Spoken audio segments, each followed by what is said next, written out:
اپنے لیے قبول کر لیا۔ اللہ رب العزت انسان کے بھولے پن کا ذکر کر رہے ہیں، انہ کان ظلوما جہولا، کہ یہ انسان جو بظاہر بہت ہی معمولی مخلوق ہے اس دنیا کے اندر، جسم و جثہ کے اعتبار سے، طاقت و قوت کے اعتبار سے، لہیم و شہیم کے اعتبار سے بہت ہی معمولی ہے، لیکن اس نے ہماری اس امانت کو قبول کر لیا۔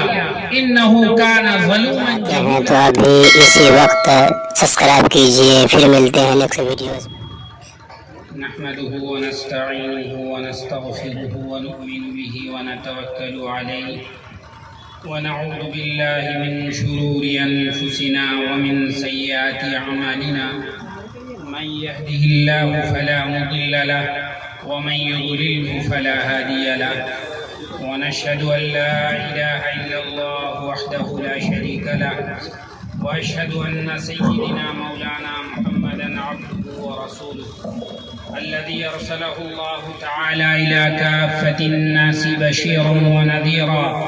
وداعيا إلى الله بإذنه وسراجا منيرا، أما بعد، أعوذ بالله من الشيطان الرجيم، بسم الله الرحمن الرحيم، إنا عرضنا الأمانة على السماوات والأرض والجبال فأبين أن يحملنها وأشفقن منها وحملها الإنسان إنه كان ظلوما جهولا۔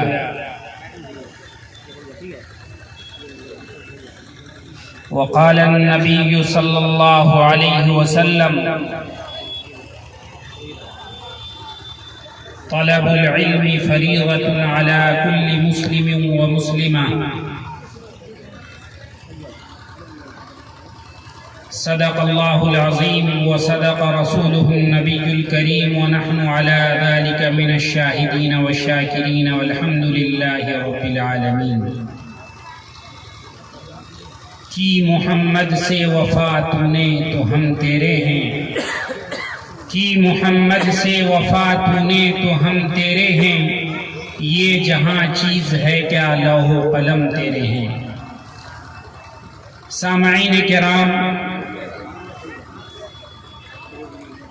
اسٹیج پر جلوہ فگن شعراء، ادبا، دانشوران قوم و ملت، اور اس چمچماتی ہوئی اور خوبصورت پنڈال کی زینت بنی یہ امت محمدیہ کا وہ قیمتی گوہر جس کی وجود سے اور جس کی بقا سے آج دنیا کا نظام قائم و دائم ہے۔ میرے محترم بزرگوں اور دوستوں، میں نے آپ کے سامنے قرآن کریم کی ایک بہت ہی مایہ ناز اور خوبصورت آیت تلاوت کی ہے، اور حدیث پاک کا ایک سنہرا ٹکڑا آپ کے سامنے رکھا ہے۔ میرے بزرگوں، یقیناً اس پرفتن دور میں اور ایسے دور میں جبکہ اسلام اور اسلام پر چلنے والے کی مثال ایسی ہے جیسے کانٹوں دار جنگلوں میں چلنا ہو، کب کون سا کانٹا چبھ جائے اور کون سا کانٹا ہماری زندگی کا ناسور بن جائے اور ہماری زندگی کو تباہ و برباد کر دے۔ ایسے حالات میں علماء کے باتوں کو اور دین کی باتوں کو سننے کے لیے جمع ہونا یہ بڑے ہی قلب و جگر اور دل گردہ والی بات ہے۔ میرے بھائیوں، یقیناً دین اور دین کی باتیں سننا اور اس کو دوسروں تک پہنچانا یہ امت کے بڑے ہی مختصر ترین طبقے کا ہمیشہ کام ہوا ہے، اور اسی طبقے کی وجہ سے پوری امت کا بیڑا چلتا رہا ہے اور یہ امت کی پوری گاڑی چلتی رہی ہے. بالکل میں نے قرآن کریم کی آیت تلاوت کی آپ کی حضرات کے سامنے. اللہ رب العزت ارشاد فرماتا ہے کہ اِنَّا عَرَضْنَا الْأَمَانَةَ عَلَى السَّمَاوَاتِ وَالْأَرْضِ کہ میں نے ایک ذمہ داری، ایک بوجھ اور ایک کچھ ضروری چیزوں کی ذمہ داری جو میرے نزدیک بہت ہی اہم تھی. میں نے دنیا میں پیدا کیے ہوئے جتنے بھی مخلوقات تھے ان میں سے سب سے بڑے مخلوقات آسمان و زمین اور پہاڑ، جو بہت ہی بڑی چیز ہے. آسمان کتنا بڑا ہے، زمین کتنی وسیع و عریض ہے، اور زمین پر بلند و بالا پہاڑ کتنے بھاری بھرکم ہیں. ان تینوں کو رفتہ رفتہ باری باری ہم نے دعوت دی کہ ہمارے اس بوجھ کو، ہماری اس ذمہ داری کو، ہماری اس امانت کو تم سنبھال لو، اس امانت کو اپنے سروں پر لے لو. فَأَبَيْنَ أَن يَحْمِلْنَهَا آسمان نے انکار کر دیا، زمین اتنی عظیم الشان اور چوڑی چکلی زمین نے انکار کر دیا، پہاڑوں نے گھبرا کر اس امانت کو چھونے تک سے انکار کر دیا. فَأَبَيْنَ أَن يَحْمِلْنَهَا وَأَشْفَقْنَ مِنْهَا اور صرف انکار ہی نہیں کیا، اس امانت کی بات سن کر کے اور اس امانت کے بوجھ کو دیکھ کر کے وہ سب گھبرا گئے. وَحَمَلَهَا الْإِنسَانُ لیکن انسان نے اس امانت کو اپنے اوپر اوڑھ لیا اور اپنے لیے قبول کر لیا. اللہ رب العزت انسان کے بھولے پن کا ذکر کر رہے ہیں، انہو کان ظلوما جہولا کہ یہ انسان جو بظاہر بہت ہی معمولی مخلوق ہے اس دنیا کے اندر، جسم و جثہ کے اعتبار سے، طاقت و قوت کے اعتبار سے، لہیم و شہیم کے اعتبار سے بہت ہی معمولی ہے، لیکن اس نے ہماری اس امانت کو قبول کر لیا. انہو کان ظلوما جہولا یہ انسان بڑا ہی بھولا ہے، بڑا ہی سادہ دل، بڑا ہی سیدھا سادہ ہے. میرے بھائیوں، بزرگوں اور دوستوں، وہ امانت کیا ہے؟ وہ اللہ کے خلافت کی امانت ہے، وہ اللہ کے نیابت کی امانت ہے، وہ اللہ کے اس حکومت کی امانت ہے جس حکومت کو اس دنیا میں ہی نہیں بلکہ اس جیسی ہزاروں، لاکھوں، بلکہ کروڑوں دنیا میں اللہ رب العزت نافذ کرنا چاہ رہے تھے. اس حکومت اور اس نیابت کی امانت کو انسانوں نے قبول کیا. چنانچہ حضرت موسیٰ علیہ نبینا علیہ السلام نے ایک مرتبہ عرض کیا اللہ سے، رب ارینی انظر الیک کہ اللہ میں تیرا جلوہ دیکھنا چاہتا ہوں، تجھ سے تو بڑی محبت ہے، تجھ پر میں نے ایمان لایا ہے، تیرے جنت پر ایمان لایا، تیرے جہنم پر ایمان لایا، تیرے حشر پر ایمان لایا، تیرے جنت اور جہنم کے تمام مناظر پر ایمان لایا. میں چاہتا ہوں کہ ان مناظر کا بنانے والا، اس دنیا کو سجانے والا، ان پہاڑوں کو گاڑنے والا، سورج کو روشنی دینے والا، تاروں کو چمک دینے والا، چاند کو چاندنی دینے والا، دریاؤں کو روانی دینے والا، سمندر کو طغیانی دینے والی ذات کو میں اپنی نظر سے دیکھنا چاہتا ہوں. ربی ارینی انظر الیک کہ اللہ مجھے اپنا جلوہ دکھا دے، اپنا چہرہ دکھا دے، اپنا مکھڑا دکھا دے. اللہ رب العزت نے کہا یا موسیٰ لن ترانی تو مجھے نہیں دیکھ سکتا، ہرگز نہیں دیکھ سکتا. ہاں اگر تجھے اپنے آنکھوں پر اتنا غرور ہے،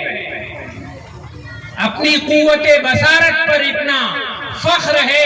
کہ تمہاری یہ انسانی آنکھیں، تمہاری یہ مٹی سے بنی ہوئی آنکھیں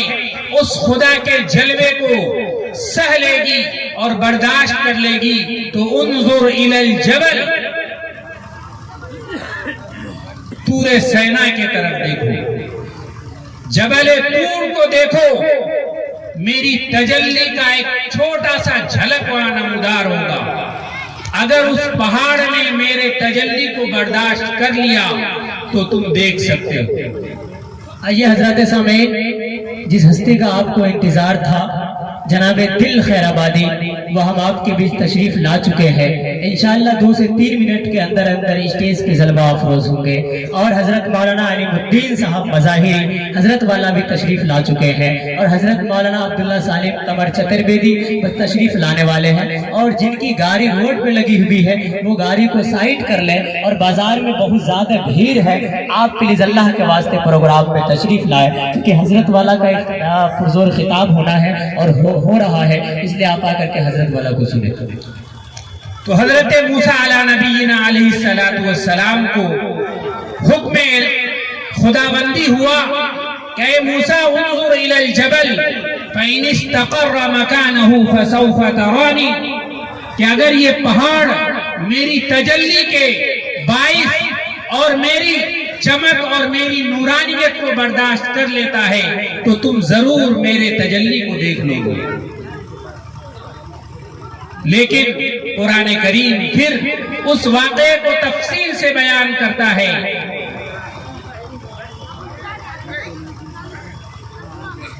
فَلَمَّا تَجَلَّى رَبَّهُ عَلَى الْجَبَلِ جَعَلَهُ دَكًّا وَخَرَّ مُوسَىٰ صَعِقًا، کہ جب رب کائنات کی تجلی اس کوہ طور پر پڑی تو پورا پہاڑ جیسے بلاسٹ ہوتا ہے روئے کے گالے کے مانی اڑ گئے، اور حضرت موسیٰ کچھ دیر آدھے میل کے فاصلے پر کھڑے دیکھ رہے تھے۔ حضرت موسیٰ اس کڑک کو، اس چمک کو، اس بجلی کے گرج کو سہ نہیں سکے اور گر گئے، بے ہوش ہو گئے۔ میرے بھائیوں، بزرگوں اور دوستوں، وہ خداوند، وہ عظیم الشان ذات اپنی امانت کو انسانوں کے سپرد کرتا ہے اور انسان اسے قبول کر لیتا ہے، اور وہ امانت، یہ وہ امانت ہے جس کو پوری انسانیت کے لیے ہدایت کا ذریعہ بنایا گیا ہے، جس کو پوری انسانیت کی زندگی گزارنے کا طریقہ بتایا گیا ہے، جس کو نمونہ حیات بنا کر جناب محمد رسول اللہ صلی اللہ علیہ وسلم کے سینہ اطہر میں غار حرا کے اندر اتارا گیا، وہ قرآن کریم کی امانت۔ اور آج ہم جس مدرسے کی نسبت سے یہاں بیٹھے ہوئے ہیں، جن بچوں کی نسبت سے ہم یہاں علماء کو سننے کے لیے بیٹھے ہوئے ہیں، یہ انہی بچوں کی معصوم سینے ہیں جن سینوں نے اپنے اندر اس قرآن کو محفوظ کرنے کی کوشش کی ہے اور صلاحیت اور محنت کر رہے ہیں۔ اتنا مضبوط قرآن جس کو پہاڑ پر اتارا جاتا تو پہاڑ ریزہ ریزہ ہو جاتا، سمندر میں اتارا جاتا تو سمندر کا پانی خشک ہو جاتا، آسمان پر اتارا جاتا تو پورا آسمان بہہ جاتا، زمین پر اتارا جاتا تو زمین درہم برہم ہو جاتا۔ لیکن قربان جائیے جناب محمد رسول اللہ صلی اللہ علیہ وسلم کی محنت و تربیت پر کہ آپ نے اپنے امت کے ہر بچے کو وہ جوہر دیا، وہ دل دیا جس دل نے پہاڑوں سے زیادہ مضبوطی اختیار کی، سمندروں سے زیادہ جس کے اندر گہرائی موجود ہے، آسمان سے زیادہ جس کے اندر وسعت موجود ہے، زمین سے زیادہ جس کے اندر طاقت موجود ہے۔ دوستو آپ دیکھ رہے ہیں NB میڈیا یوٹیوب چینل، اس طرح ویڈیوز آپ کو ملتا رہے گا، لائک اور سبسکرائب ضرور کر لینا، اور اس ویڈیوز کو اپنے دوستوں میں شیئر ضرور کرنا۔ پھر ملتے ہیں ایک اور اچھی ویڈیوز لے کر، تب تک اجازت دیجیے، السلام علیکم، خدا حافظ۔